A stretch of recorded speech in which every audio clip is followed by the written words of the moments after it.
And we're recording too then, right? Yes, yeah, we're recording.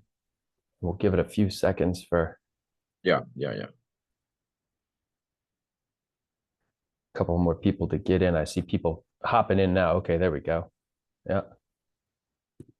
All right. There we go. Oh yeah, a lot of people coming in. Okay. Kyle, Yes. are people in already or no? They're loading in right now. Looks like we've got 7 attendees, but it usually like wait a minute or two. There'll be a few more people popping in here. Yeah. You haven't started yet, have you? I hit the start button and it just allows people to get in right now. Okay. So I think they're listening to us. Yeah, they can hear us, but Okay, cool. welcome Awesome. everybody, and we'll wait a few more minutes as I see people just loading in one after the other here. So we want to make sure we give everybody an opportunity to get in, and give it another 2-3 minutes and then we'll start. Okay, yeah, we've got 9 guests in now. Cool.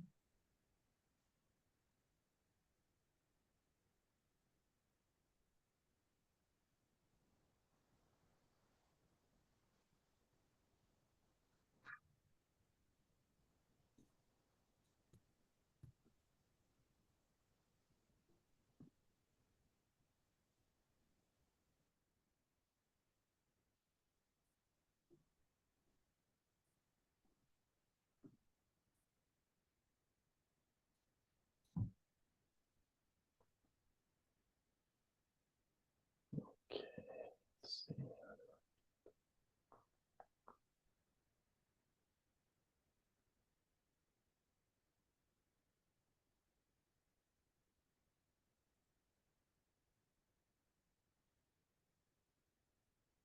All right, I see a couple people just got in. Let's give it another minute or two and then we'll get started. I don't want to wait too long, but I hate for someone to miss it.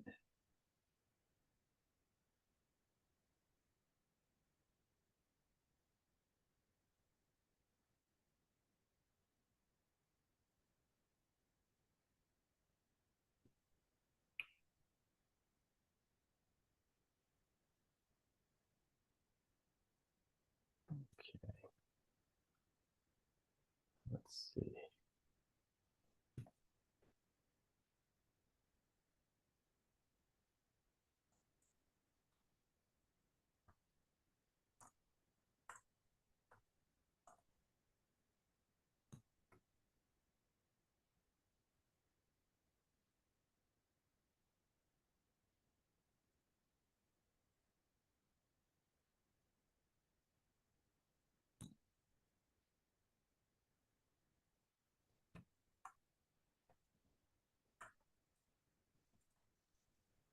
All right. I think we can get started now. It's 5:03.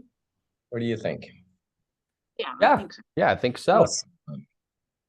Let's Let's do it. see here. I was just going to drop a note in the chat here. People can feel free to put questions in there as we go along. I'll keep an eye on it.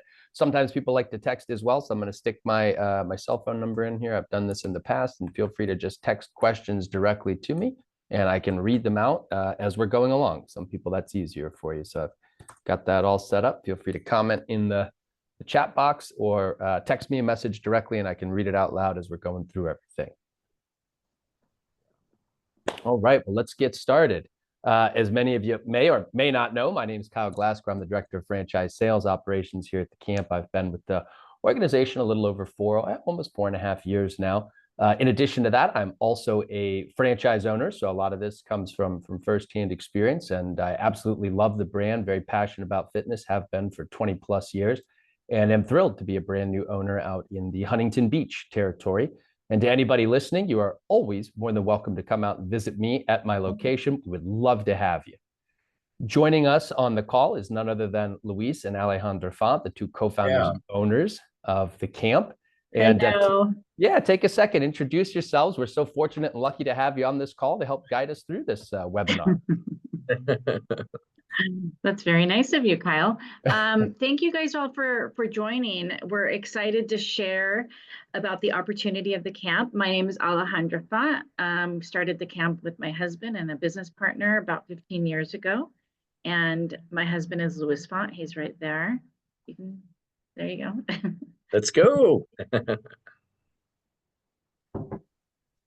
And pretty much it. okay, well, and so I think the goal of our webinar today, as you can see there, we're talking about building wealth and freedom with the camp. And what we wanted to do was take a second and cover some of the most commonly asked questions that we get throughout the process of people learning what it is to be a camp franchise owner, what it is to be a business owner. And so I think, drum roll, we'll start off with probably the question I get 99 times out of 100 is, how profitable is the business? And we're, again, very lucky to have the two co-founders and owners on here. They've navigated through this over the last 16 years, built an empire, and can really walk us through how to have a profitable camp. Yeah. Ali, you want to? Yeah, sure. Well, the good thing is that it's definitely a people business. So if you like people, you're going to do really well at the camp. We're not just about, workouts. We're actually about transformations. Our business is really founded in transformations. That means that, you have to create a community of, energy, a community that's going to get people results, and actually create an actual fitness community. That is our vision for each of our locations, to be the best fitness community in their particular city. Yeah, and it's a great question. And, profitability comes down to a few core things. One is great leadership, being able to develop a team, and execution. In business, execution is king. So here at the camp, we're not only offering workouts. I mean, we offer nutrition, among other things, but basically it's in our name, it's transformation. That means that the gyms that are at the very top, they're the ones who create, energy, get results, and help clients go through that transformation. And all that, brings about a strong fitness community. And that's what you need to run a successful gym. And to give people, an example, a lot of the top performing locations here generate over $60,000 a month in revenue. And at that level, you have solid profit margins. And that doesn't really happen by accident. It takes the right system in place, the right people. That's probably the most important thing and the missing link. And a relentless focus of delivering value to the client, to the marketplace. And that's where Ali mentioned the vision. Having that vision of being the best boutique fitness gym in your market helps a long way. And we've seen a lot of locations that turn around, locations that are underperforming, that turn things around. It's focusing and getting locked in on hiring top talent, developing them, and then focus on the execution. So when people say, well, how long before I become profitable? It's kind of like the answer of like, well, how long do you think that you can assemble a team, develop them to hit 250 and 300 clients, right? Mm-hmm. With, it took you how long, Kyle, in your location? Well, we're fortunate that I get a lot of extra guidance here, but we're at 250 members now, and we've been open 3 months. So our club is growing rapidly, and we're executing on the plan. We keep our meetings with our franchise business coach, right? I mean, we don't miss a phone call. We're on all of the sales trainings, and our focus is on growing. And I don't think it's an accident, right? We focus, as you said, on the community, and our members love being there. And you can see that in the reviews, you can see that in the atmosphere, you can see that when you come out. And, the great thing about, and the reason I wanted to do a franchise was I didn't want to have to do a lot of the heavy lifting. And what I mean by that is I didn't want to have to overthink and overanalyze things. All the systems were in place. There's a right way and a wrong way to do everything. And instead of trying to reinvent the wheel and second guess it, if you just do what's recommended and said, you're going to be successful, right? Exactly. Right. The way. So Kyle, you didn't just wake up, fall out of bed one morning and come up with 250 clients? Well, that's not how it works. I'm woken up and fallen out of bed, but it didn't give me the 250 members, right? When people ask me about it, I say it's kind of like hey, you get like a microwave pizza, right? And it says microwave it on high for 3 minutes, and hey, maybe you're not that hungry and you microwave it on low for an hour. that pizza's not going to come out right. Same thing. You're super hungry, and instead of cooking it at 350, you put it on 450. It's not going to cook it faster. It's going to burn it, right? Yeah. And so it really is just being able to follow the systems that are in place and trust the process.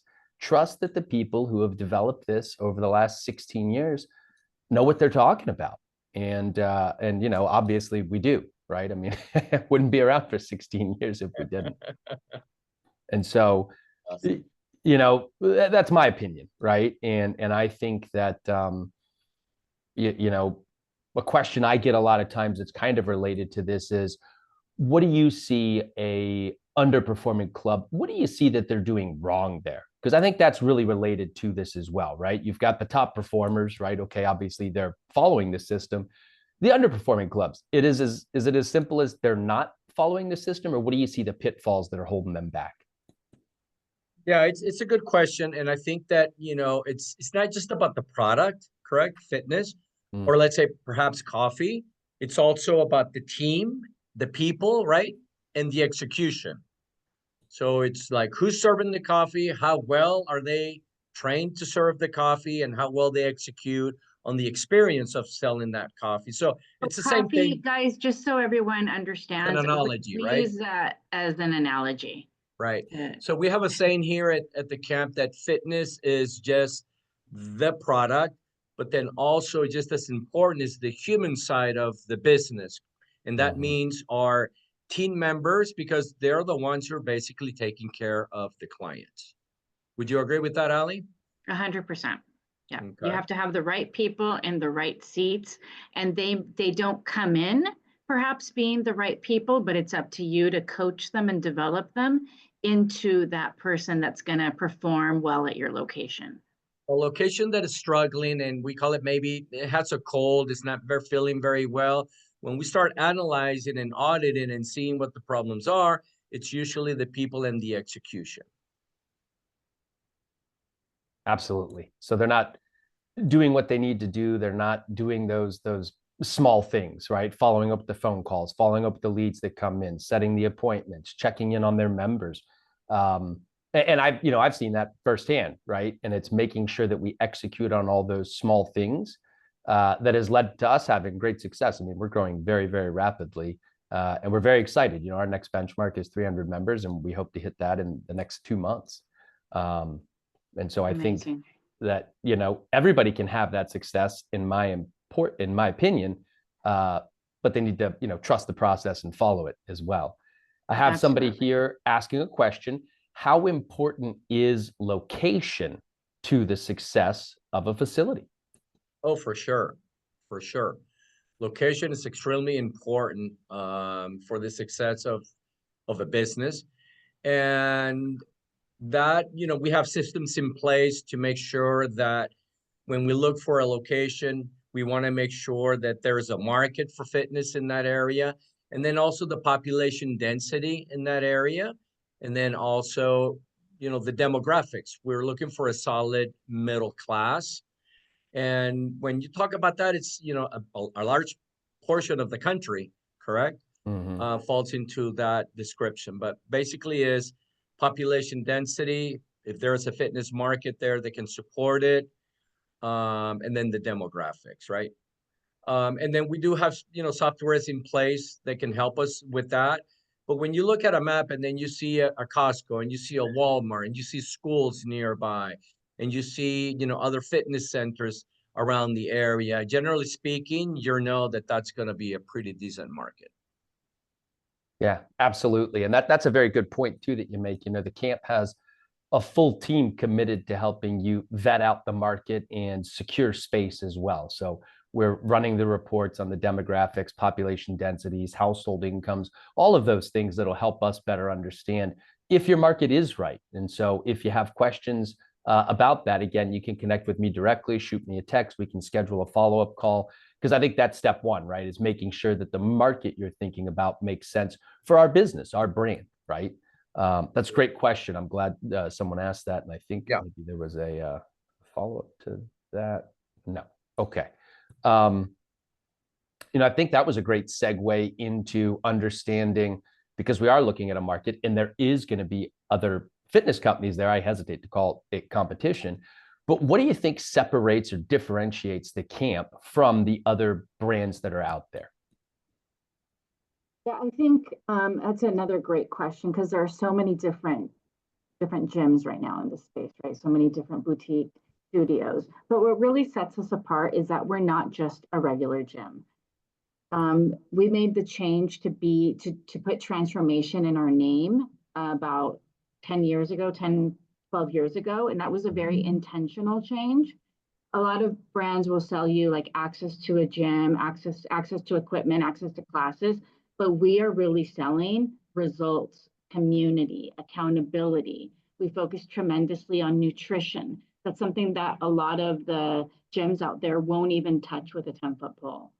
Our model is really built for people that need a real change, a real physical, many times a mental change in their life. So these aren't people that are, hardcore athletes. They don't have a six-pack. It's everyday people that need to lose 20, 50 pounds. We have many hundreds of members that have lost 100 or more pounds. We literally have a 200-pound club. So we guide them through these structured programs that we offer with coaching and nutrition, accountability. Losing that much weight takes more than just a workout. It's a lot of, heart into it, and you need a lot of accountability. You need people around you, a team that really cares, a community that cares, and that's what we've created at the camp. So and transformations come in every shape and form, right? We have people that haven't worked out in many years and want to lose, weight. And then we help them with structured programs that can help them achieve those goals. Then we have people who are somewhat fit and maybe they used to work out consistently. Maybe they haven't, but they don't have a lot of fat to lose, but they want to build muscle and maybe lose a little bit of percentage fat. We have structured programs that can help them achieve those goals. Then we have people that just want to feel better mentally, clearly, right? And usually, in order to achieve those goals, there has to be a transformation on the way they eat, and we can help them with nutrition and also structured programs. They can help with that. So we're big on that, and we have programs that focus on recovery, which is sleep and stretching. So we have a lot of different protocols for different goals of people. And that's really in our name, and that's the core of the business, as opposed to having other brands where they're just like, hello, and then just go ahead and work out. And if you need help achieving some of these transformational goals, it's like, well, good luck. Here's an app, and then go figure it out on your own. That's really what sets us apart. And still, there aren't that many brands that have the focus on transformation like the camp has done. Right. No, I couldn't agree more. In my market, we've got 2 F45s, 2 Orange Theories, all within 7-8 minutes. Right. And, people ask me, how's the competition? And, we opened just after the first challenge of the year had started. So we started with the 21-day program, and I signed up 2 sisters, and they mentioned to us that their daughter's getting married, one of them, and they had fantastic results with the 21-day program, rolled right into the 6-week challenge. One of them brought their daughter, the bride-to-be. She signed up for the 6-week challenge, brought one of her bridesmaids the first week into it. She signed up for the 6-week challenge. Now they've got another 2 of the bridesmaids joined up, right? Again, getting phenomenal results. We've got the whole wedding party rolling into the final challenge that leads them right up to the wedding now. So, we've got 12 people enrolled from this bridal party rolling up into this wedding at the end of May. And I got to tell you, if it wasn't a destination wedding, I think they'd have invited most of the staff, because they're so thankful for all the nutrition information. The weekly weigh-ins get them pumped up, right? And, so again, people ask me about it, and I tell them I hesitate to call it competition. Maybe if somebody saw one of our ads and they saw an F45 ad, right, to the consumer, it might look very similar. If they went into both of those locations inside of Huntington Beach, they would instantly understand how the camp is light years ahead, not only in the programming, but in that nutrition component, right? Because, I had a member tell it to me one way. They said, you can go on the gym and win every day, and then you go home and you lose every day in the kitchen, right? And without somebody guiding you and helping you and encouraging you and providing that additional account and support, I don't think, that you're going to have the success that you want. So I couldn't agree more with that statement. Yeah, that accountability does not exist at like F45 and Orange Theory. It just, they don't touch No, it. no. And I mean, you hit right on the dot, because you have on the fitness sides, you have the workouts, and we provide that. We provide the nutritional guidance and the accountability, but then also going through transformation or losing weight or whatever your goal is, it's not only a physical activity, it's a lot of, mental, right? Toughness, and then heart. And then that's where the support and the encouragement comes in. And that's something that we provide to in our structured programs. And we've got another question here. Somebody's asking about, what about retention after the transformation? So I assume they're saying, after someone does one of these 21-day programs, or after they complete the 6-week challenge, how do we drive retention after that? Perfect. That's a great question. Well, Yes. Oh, go ahead. Okay, we can all chime in, but what's great about the camp, in addition to, the workouts, the accountability, is the community. So what got them to the camp is not enough to keep them there, right? Because let's say, like Kyle's clients, they needed to lose weight. Well, once they lose the weight, you're going to have to continue wowing them to keep them there. And that's where the community plays a huge role. So you have the community aspect, but then also, it's not like the workout is only for people that are needing to lose weight. I mean, the 3 of us here are consistently taking classes, and we get our butts kicked every single time. It's still a workout for anyone, regardless of your fitness level. So if you've lost 20, 30 pounds, you can still continue to go after you've gone through that transformation and still see amazing results. You have your community there. You continue to be challenged. We have additional programs that are for people that are a bit more advanced in their fitness ventures. So not only like a 20-pound challenge, but additional programs that focus more on muscle building, etc. Yeah. And at the camp, retention isn't just important, it's everything. It is everything, right? Acquiring a new customer is more expensive than keeping one at your location.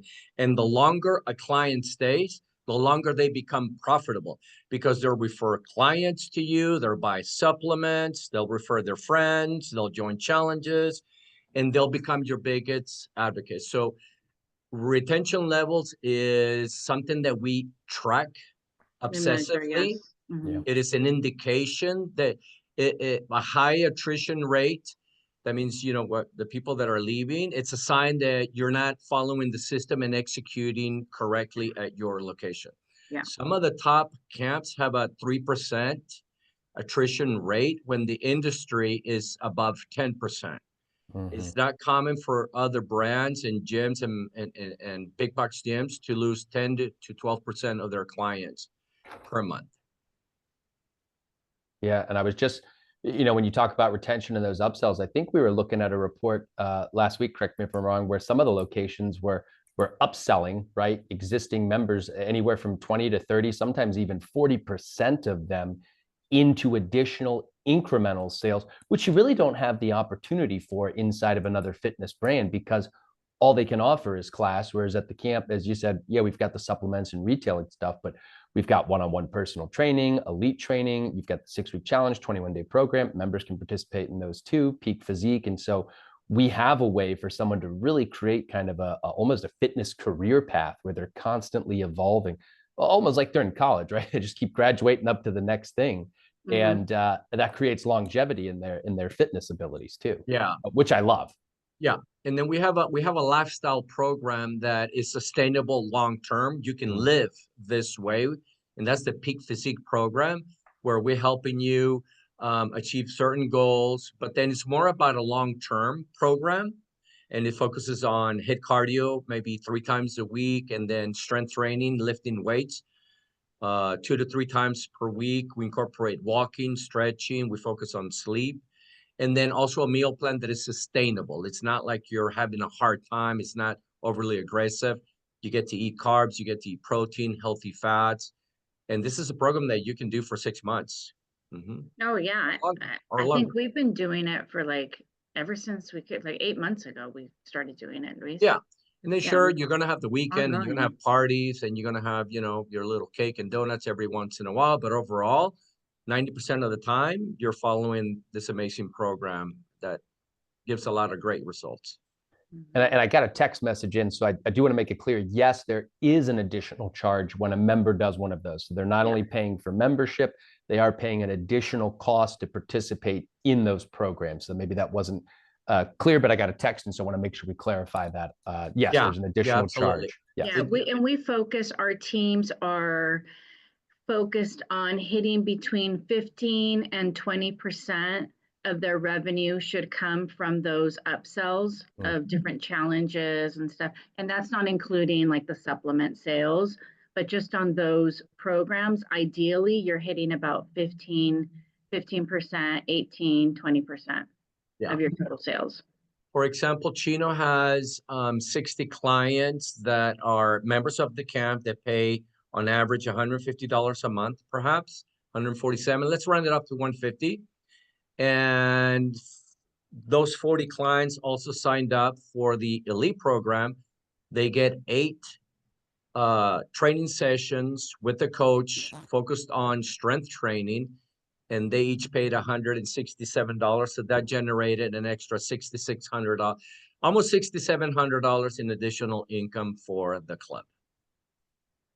And I've got it looks like a follow-up question to that. You were talking about the percentages.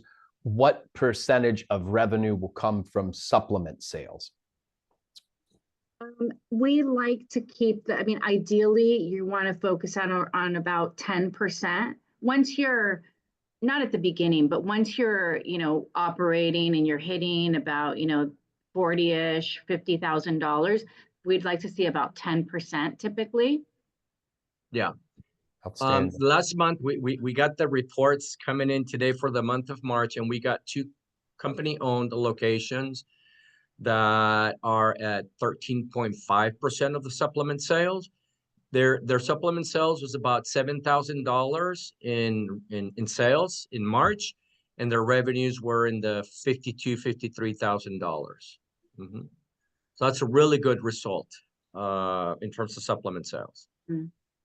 Yeah, and I think a good point, because I'm getting a couple other texts here too, is yes, this is information that your franchise business coach would be reviewing with you on a regular basis, helping you to better understand and setting those benchmarks, those KPIs, right? So no, you don't have to remember all this.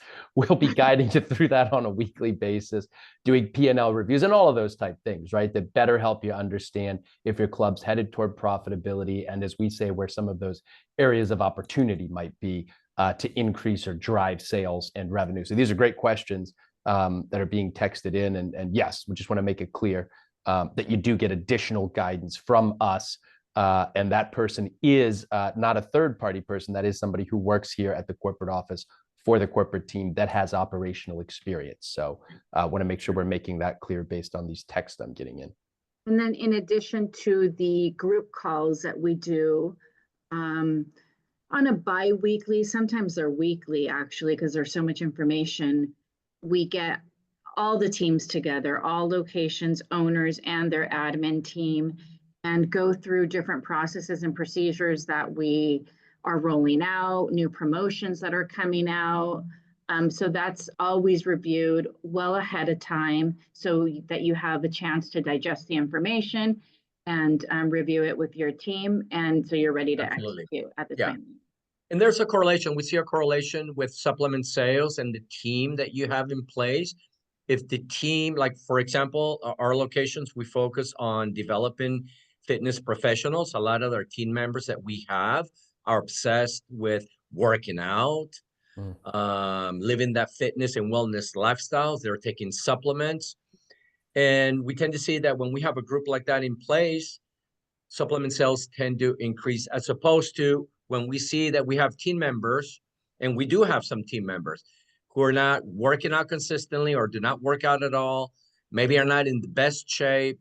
Those are the ones that are a little bit uncomfortable in offering solutions and supplements to our clients. And we tend to see that that type of team member is less productive than the one that is passionate about fitness and then helping people. Yeah, I think that's a really good point, is that the team is really passionate about seeing other people succeed, right? And seeing the members have success. I think that's a Absolutely. really good point. What's really cool about the team is that they really get to impact people's lives. So this job really brings a lot of purpose and meaning to them. So in terms of like retention for team members, that's a huge advantage that we have, as opposed to them working at like Subway or, you know, McDonald's or something. Yeah, Because the clients, the clients express a lot of appreciation and love for the trainers and the front desk staff because of the support. There's a huge connection there. And it's an advantage for us as a business because Ali and I, when we were dating, I used to own a Subway. And part of the problem of that, you can't get, you know, young people excited over a piece of bread or a tomato. You know, it's like they're dying to, especially in the summer, they're just dying to leave and go to the beach, right? Yeah. We have one more. And turnover too, it's much higher, like in quick service restaurant. And here, when you run a great operation, a great team, retention is also really high with the staff. We have a lot of team members that have been around for years. Yeah, we've got a question about that too. Is a nutrition certification required by the staff? No, it is not. It's what we offer is basic nutrition. It's perfect if they have an understanding in their own personal nutrition, like if they are exercise enthusiasts or they're personal trainers, they will typically have some knowledge on nutrition, but we're not giving any kind of like diagnosis or prescribing any kind of, you know, certain foods for people to eat. It's just simply clean eating, you know, food that is not processed, food that is lean, you know, proteins that are lean. So it's not required to have a nutrition background or nutrition certification. Yeah. Okay, hold on. In your experience, what are those characteristics or traits of those people who are successful franchise owners? You already indicated that it helps to be people-oriented. What else? Is it helpful to have a business education? I mean, I think a business education would not hurt, definitely. I think it's people that are resilient, you know, business ownership in general. I don't care if you're selling real estate or if you have a yogurt land or a gym. Business could be difficult sometimes. There is, you know, a lot of situations that are out of our control, like the economy, the, you know, tariffs, whatever. So we can't let certain things that are out of your control affect you. And sometimes if people are focused on everything that they can't control, they, instead of focusing on what they can control, which is the operation of your location and what you're doing to execute, that's where you have trouble. So people that are resilient, that can get through tough things, that have a positive mindset. The mindset is huge.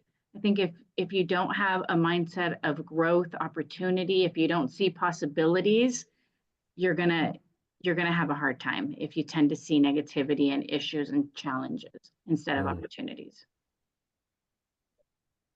Yeah. Oh, perfect. Okay, they liked that answer. Very good. Okay, well, let's move on to the next topic here. Another question we get all the time is startup costs. You know, what does it cost? I mean, at the end of the day, it's a financial opportunity, right? So we've got to make sense that the investment is right for an individual. So startup costs, that is right here. Got a handy little chart there. I can dive into this. Ali, you want to dive in? What's easiest?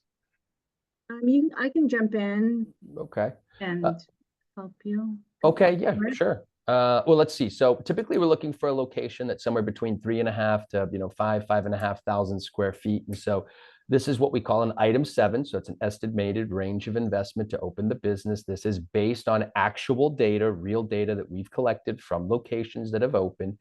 You can see there's a high and a low estimate. Most of the time, that's based on the size of your space, right? So for example, item one, the franchise fee, that doesn't change, right? But when we look at some of these other items like a rent, lease deposit, et cetera, those are going to be based on if we have a larger location, then we may have some of those larger high-end costs, right? So I'll just briefly run through item by item, but for anybody that's on here and wants a deeper explanation, you can text me, we can schedule a call, or before we end here, I'm going to stick my link in the group chat, and you're more than welcome to click on that and schedule a follow-up call. Travel and living expenses for training, that's to attend the training, right? And sometimes people need to fly from out of town, they need airplane tickets, hotel, rental car, et cetera. If you're here in the Southern California area, maybe you're just driving and it might be a tank of gas to get to and from training, right? So not terribly expensive. Your rent and lease deposit, that's typically a month of rent. And we're seeing that number come way down over the last year. So this is, I think, was a little bit higher coming out of COVID. But Ali, we're seeing this come way down now. Yeah, I mean, I think we're probably at a third of this cost, maybe less, right? So construction, that's for the actual construction labor, right? That's being done inside of the place. And that really combines with the next item for architect and materials. And that gives us our total build out, right? And I've got another slide after this that helps us break down architect materials, but that's talking about items like the flooring and the paint, some of the hard fixtures, the woodworking, things like that, tile that goes into the building, et cetera. Those are going to be permanent fixtures. And that varies, again, based on the space, the condition of the space, what's currently there, what needs to be pulled up, replaced, what doesn't, what can stay, right? And so again, that's very individualized space to space. And we see a pretty big swing there because, again, a smaller space is going to probably have less of these items, and a larger space is going to probably have more of these items because they've got more flooring and more walls to paint, et cetera. The equipment pack, that's our standard equipment pack. And so that's everything you need to be up, running, operating, and have the equipment for the classes. And then owners are allowed to have additional equipment if they feel they need that on top of that, right? Based on the size of your space and whatever you may feel you need to be competitive inside of your market. Great news is we've got a fantastic vendor in Matrix Equipment, and they've got a solution for everything. So you really can customize the space and the equipment to meet your needs inside of your market. Initial inventory, that's to supply your retail area. So when you open, of course, you're going to have members signed up through pre-sale, and we want to make sure that we have supplements and retail fitness apparel items that we can sell. One, there's a ton of built-in marketing that goes around those, so that's just going to give you more exposure, brand awareness, create uniformity, but also that's going to give you those incremental sales that you can have on day one, right? The sky's the limit there. Those items have a really good profit margin on them, as we just heard Luis talking about. So it's important that we are selling supplements from day one because we know that our members will continue to be repeat customers. And when other members see other members making those purchases, that piques their curiosity, and it is a real source of revenue for you. So it's really important to make sure that you're well educated on those items and that your team is using those to provide solutions to your clients. The technology fee, that's an annual technology fee. That just helps to offset some of the back end costs.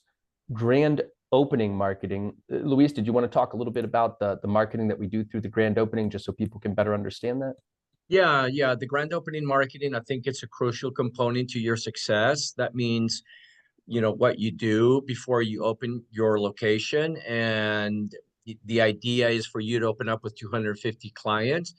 And the initial marketing, I would say, program is very, very important. And we help you by creating digital ads, Facebook ads, Instagram ads that showcase your location, that engage with potential clients. And then we help you also create that internet infrastructure, your platforms online, your Google profile, your business profile, the pictures. We help you get reviews.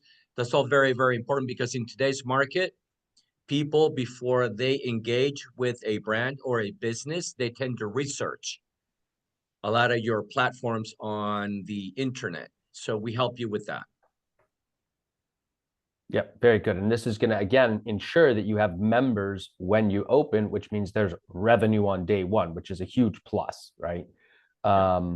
Video training, that's a program called the Wealthy Franchisee. It helps, with your mindset, really getting you to think about being growth oriented, think about being a business owner, build up your mental toughness, fortitude, but also how to manage a team, right? And that ultimately franchising gives everybody the same opportunity, and the people who succeed are the people who study hard, right, and put forth the effort. I mean, at the end of the day. Permits and licenses, that's paid to your city. So that varies city to city. That's to get us permitted and licensed as a health and fitness club. Corporate office is going to help guide you through that, so you don't have to worry about that. We've got a construction team that can help put you in touch with permitting, make sure that everything's done appropriately. Signage, that is for your external signage. So that's your camp transformation sign that goes outside, any window decals, graphs, et cetera, which help give us better exposure, right? Especially to traffic driving by, et cetera. So really important. Insurance, miscellaneous deposits, prepaid expenses. So this is obviously making sure that we have insurance, and then any other prepaid deposits, et cetera, forming your LLC, business entity, those type things might be included there. And then last, but certainly not least, is the additional funds working capital. So we know that most likely we're not profitable on month one, day one. And so we have built-in working capital to help offset our losses and to ensure that we have money to run and operate the business until we get to that break-even period. You can see that we have 6 months listed there. We have clubs that do it faster. We have clubs that sometimes take a little bit longer. Again, it really just depends on the location, how fast, as Luis said and Ali said earlier, we're ramping up the membership, developing our team, and then those incremental sales that we're making, right? If we're selling no supplements, no upsales in the programs, et cetera, going to take us a little bit longer to get to break even. And if our team is pushing and hitting that 20 to 30% of membership being upsold, then we'll get there a lot faster. Anything you want to add to that final one? You know what I want to talk about really quick is about the equipment. It is very common practice for some franchisors in the fitness space to get into the business of selling equipment. There are two large fitness brands out there. One owns multiple brands, and what they do is they're the ones that are buying the equipment and selling them to the potential franchisees, right? Or the new franchisees. And you see some of these packages at 250,000, maybe 300,000 at some point. And when you look at ours, we're not in the business of selling equipment to franchisees. We're in the business of helping franchisee be successful. And one way on how we practice responsible franchisees is keeping the total investment low, and also making sure that you're not paying too much on rent. Those are two very key factors that can hinder the success of a potential franchisee. Okay, we've got another question here. Is the initial franchise fee refundable within a certain period of time, i.e. catastrophic event, owner operator not able to continue with operation, etc.? I mean, it's a great question. No, the franchise fee is not refundable, right? I mean, the franchise fee is a commitment on your end and a commitment on our end too, right? I mean, if we award you a territory, they're very possible somebody else was interested in that territory, and then if you backed out for whatever reason, that could have halted our development, hindered an opportunity from somebody else, et cetera. So, and that's just standard throughout franchising, right? That would only be fair to operate it the same way as we have for the last several years. So the franchise fee is non-refundable. But this isn't an option that we rush into this opportunity either, right? And that will be one of the next things we cover is the process here to be awarded the franchise. And everything we do keeps us in check with franchise law. And we don't rush into awarding anybody a franchise, and we wouldn't ask anybody to rush into without a full understanding of what's entailed into doing this. I can only speak for myself. That option never even crossed my mind. I mean, I knew that I was going to build, run, and operate a camp in Huntington Beach. It wasn't even something I considered, right? And again, I think we're looking for people that understand this is a serious business investment. And once you make a commitment to do something, you're going to follow through with that on your end, because we're going to follow through on our end to support you every step of the way and allocate all of those resources necessary to ensure that you're successful. So great question. Yeah, natural disaster, I think you'll have insurance that can help you with that. I mean, once the location's open and running, depending on your insurance policy. Yeah, business interruption insurance or something like that, which I have. Yeah. Okay, I don't think there are any more questions tied to this, so we can move on, because another question that we get all of the time is, what does the process look like to, from the time we sign the franchise agreement until we open the location? Did you want to help walk us through some of that, Ali? Sure. Okay.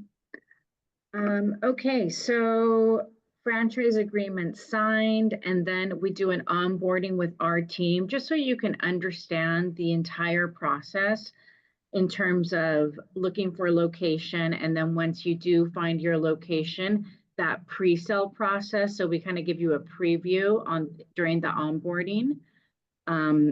That's in week 2 after signing the agreement. Week 3, you start your site selection. We introduce you to a real estate broker in the area, unless you have one that you would like to use. And then once a site is selected, we check with marketing.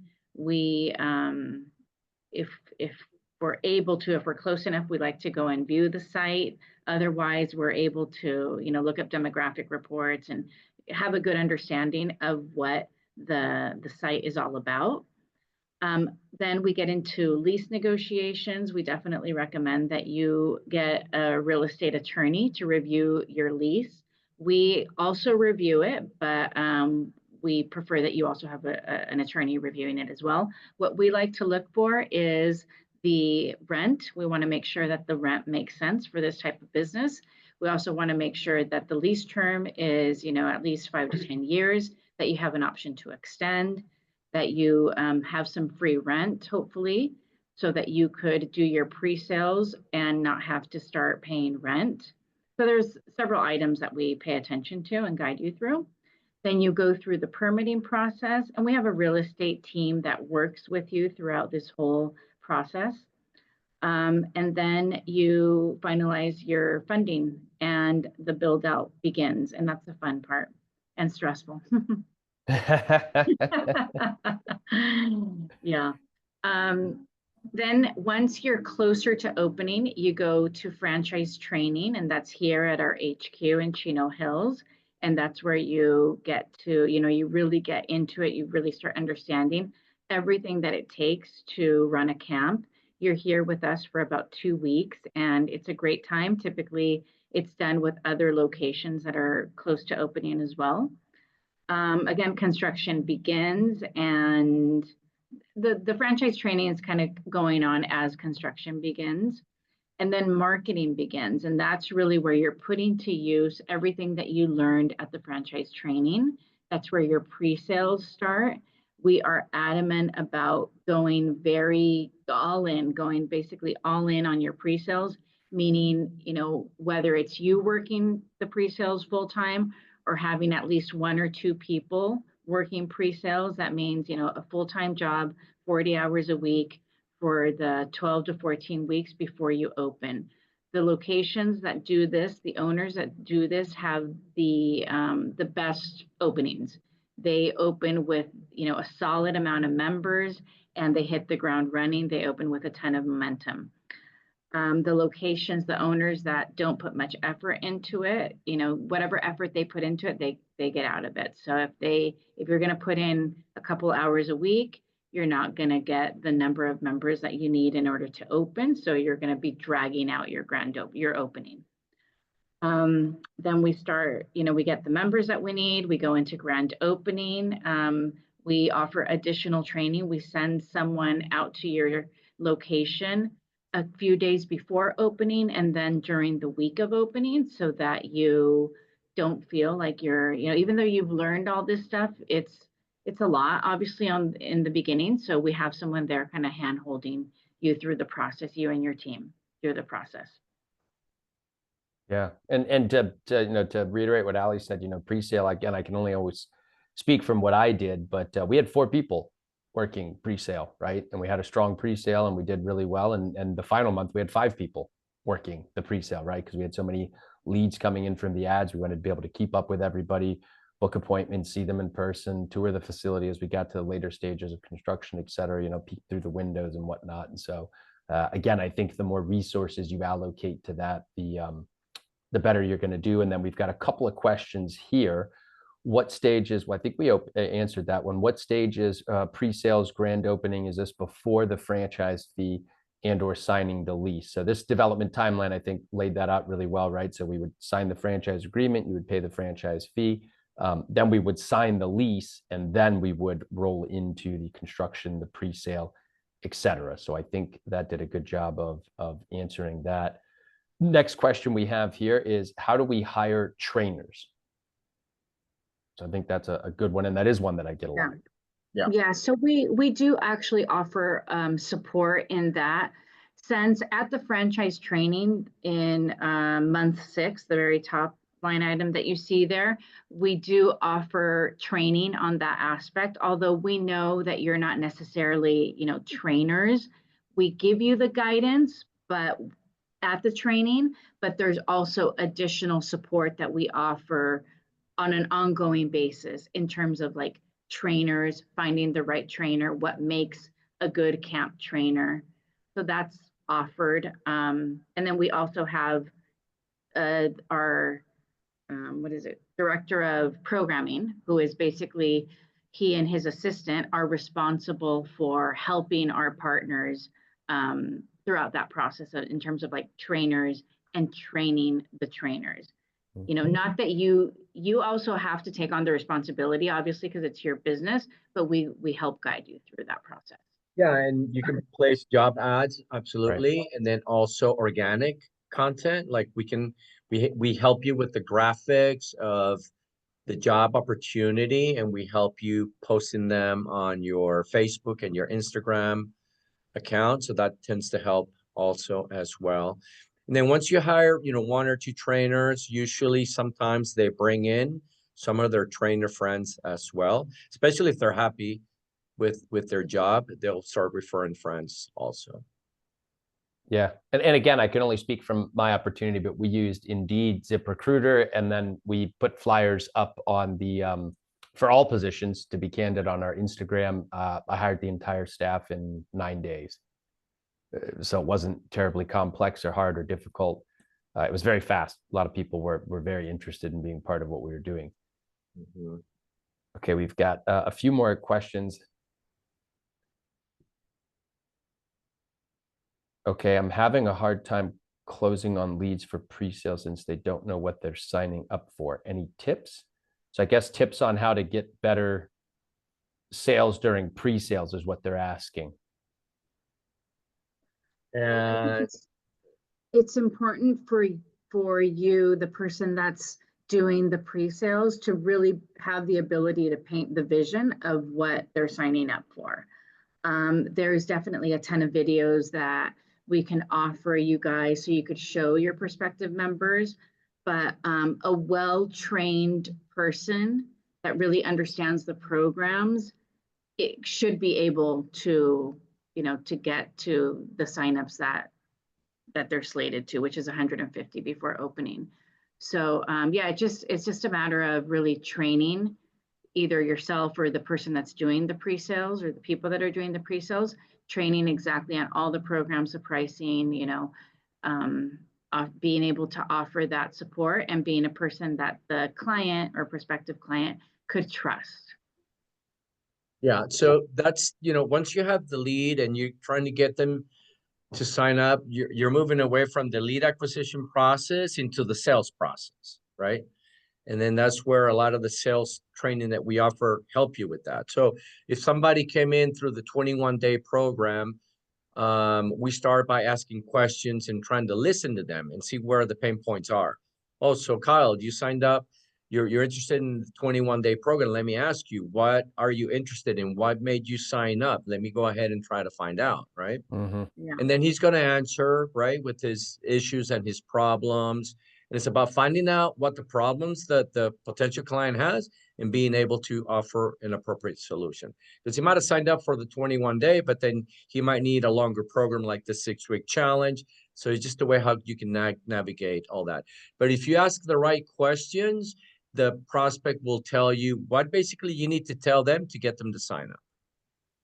And all of that is offered at the franchise owner training, and then also online. Like we have a whole platform where your team could, goes through their onboarding, and there's courses and different modules on everything basically at the camp, from signing up a monthly member to doing a nutrition orientation or a nutrition session to weighing people, on the scale. Like it's literally broken down very, very granularly.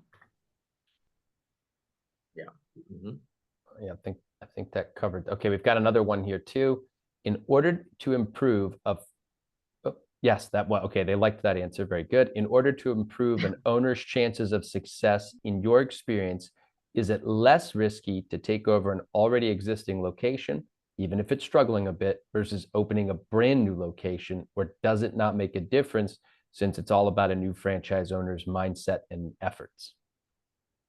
It depends, I think, it depends on you and how you tend to see things. Like Kyle, for example, lives in Huntington Beach, and he saw an opportunity to acquire the Huntington Beach rights. And I mean, Huntington Beach is a no-brainer, right? It's an amazing market. So in that case, he had to go with an existing location. No, it's a new location. What's that? With the brand new location. Sorry about that. Yeah. Sometimes when you're a professional and you might see a location that's underperforming, it's an asset that you might be able to acquire for a lower price, but then you have to be able to turn around that location because the location's probably being neglected. It's kind of like, when you see real estate and you want to flip a property, real estate, it's probably not looking very pretty. And then if you acquire it and you don't turn it around and make it look beautiful, the probability that you're going to sell it or make it work is going to be maybe even rent it, is going to be very, very difficult. So it's a turnaround play. So there's some benefits in doing that too. We've been doing this for a long time. So we like to turn around locations. We love that. We do it very, very often. It's not really hard for us, but then we've been doing this for 14 years. I think if I got into the real estate game and I've never flipped a location ever, I think there's a learning curve, correct? I might make a lot of mistakes and maybe hit a few roadblocks, some challenges. Maybe I might lose money on the first one or on the second one. Who knows, right? So it really depends on you, the level of risk, and how focused and how good you are in dealing and developing people to turn a location around. Yeah, good question. Yeah, great question. Yeah.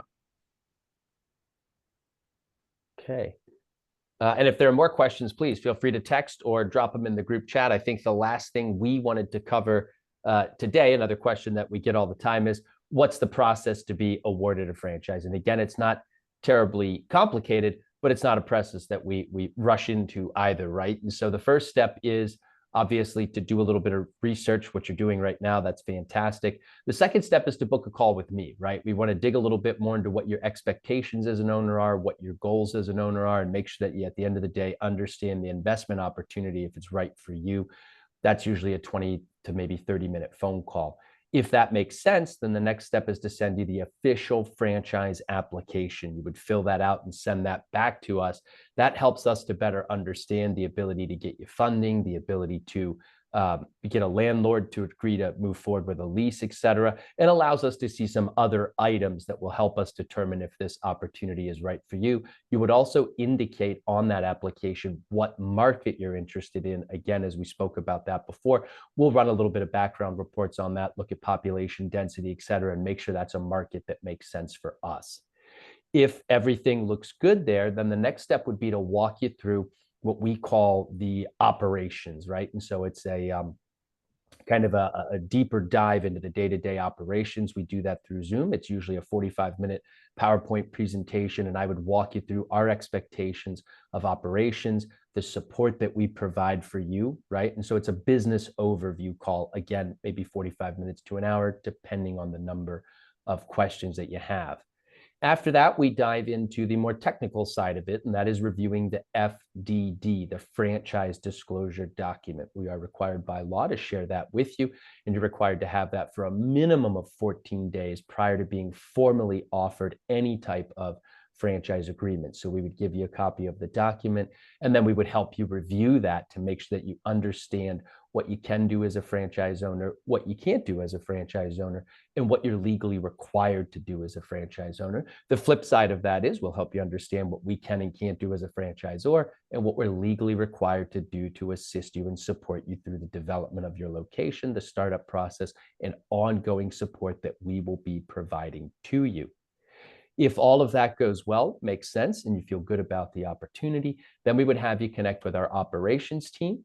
And then you would have a follow-up one-on-one call with both Luis and Ali here. They like to meet all of our potential franchise candidates. Again, it's not a terribly complicated process, but it does usually take us about 45 to maybe 60 days to get through that process. Again, we don't want to rush into bringing somebody on without ensuring that they're a right fit for the system. And we don't want you to rush into taking on an opportunity that at the end of the day, you may just not be ready for the amount of work. We always want to align expectations and make sure that, you know, if you're thinking it's ABC, it's ABC. As Luis always says, no surprises, okay? And so we want to make sure that there aren't any surprises and that you understand the opportunity fully.